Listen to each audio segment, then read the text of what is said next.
very recently I released a video regarding that Elementalist is a really bad spec in PvP, but apparently that's wrong.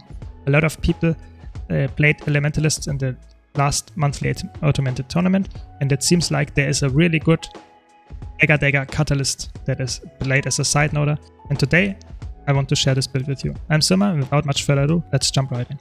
So I want to mention that this build is of course played by the high-end players, and it's really good. Just be aware that I did not come up with this. So the idea of this build is your side node build, you play Dagger Dagger. So let's start with the gear. So you want to go for Firework Relic, Ruin of the Warrior for some more vitality, and Heretic Amulet for some good power damage, but also some healing power, which is really good on Elementalist, where you have a lot of access to healing. For your weapons, of course, you go Dagger Dagger. You go Cleansing and Energy, just to make sure that you have some defense as well. And that's it for the gear, really easy. Now to the traits. So for the traits, you go for Earth, Arcane, and Catalyst. And this build was enabled because there were some changes to some traits in Elementalist, especially in Catalyst, but we get to that in a second. So your Earth trait line is a defensive trait line. It gives you some reduced strike damage, gives you some barrier when you swap to Earth, and it gives you some more damage reduction when the enemies are near, and the Earth skills have a lower cooldown. Really good. Then you get protection when you get an aura, and you have a lot of auras, so you have a lot of protection. Then when you swap to Earth, you give AoE stability, and as you're a side noder, most of the time it's just you, but the stability is really good, so really nice. And then you have Diamond Skin, which they reworked, and every time you do a successful combo, like a Blast or a Leap Finisher, just those two, you will get one Condition Cleanse, and if it's a Blast Finisher, it's actually an AoE Condition Cleanse. Really, really good. Have a lot of Condi cleanses because of that, because you have so many finishers and combo fields. Arcane is your boon generating trait line, so you get some Fury when you switch attunements.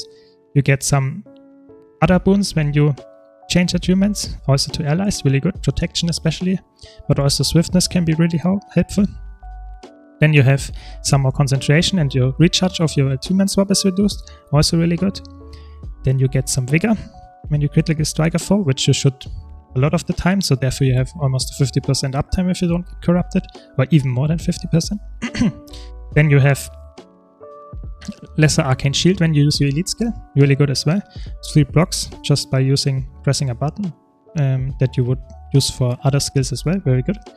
And then of course evasive arcana, you cast a skill when you're in combat and dodge. Depending on the current attunement you're in, when the, let's say, the dodge finishes, you get some nice finisher on attack.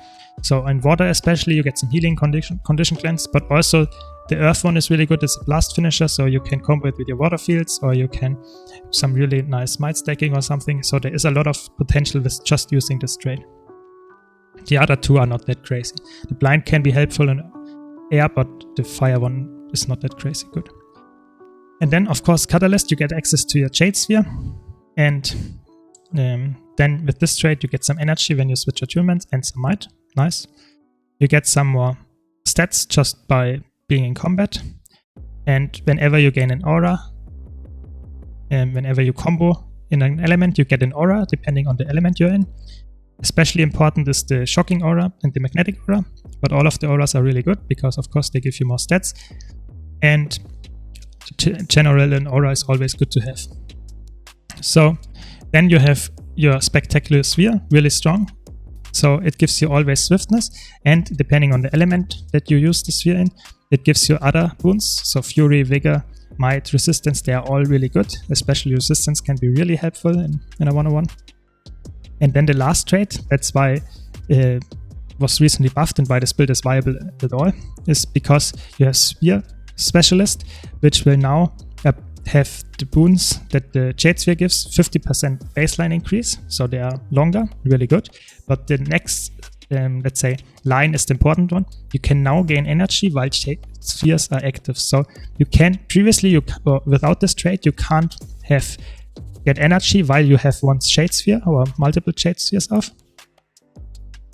But if you now equip this trait, you can spam them, and you can then spam a lot of spheres and a lot of boons, and therefore you are running around with almost, let's say, 5 to 10 boons all the time. It's actually crazy, and all of them are of course really helpful. Just be aware that this build is not using the staunch auras trait, so you don't get stability on aura, but this only 1 second, and you have this trait, so you get a little bit stability there. And now we are directly into the skills. So you use the Sidenode of Restoration because you have healing power. You should probably never use this, just use it passively. It gives you a lot of healing per cast and you attack quite quickly, especially because you have some quickness access as well. Then you use Fortified Earth, gives you some nice block, and if you cast it in the Earth sphere, it will also give you reduced recharge and it gives you some barrier if you successfully complete it. Then the other stability skill that you have is your Armor of Earth, which will also give you protection as a stun break and gives you some barrier per boon that you have. It's really good as well. And of course you have Arcane Wave. It's a combo finisher, it's a blast, so it's also condition you remove if you use it in a combo field. It's a daze field and it deals some nice damage. So it's a really cool thing to use, especially in the water field, because then you can heal even more.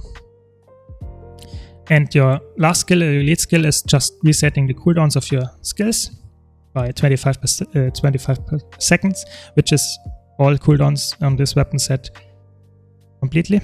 So that's good. And it gives you also the shield because of the traits and gives you a boon depending on the element you cast it in. Of course, there are multiple elements you could cast it in that are really good. So water gives you some healing. Air gives you amazing mobility just by using Ride the Lightning and using Ride the Lightning directly again. But in fire you can also use it for some really heavy hitting skills. For example, the burning speed is insane how hard it hits now, especially with might. And then in earth you have even some interrupts and also some nice damage as well.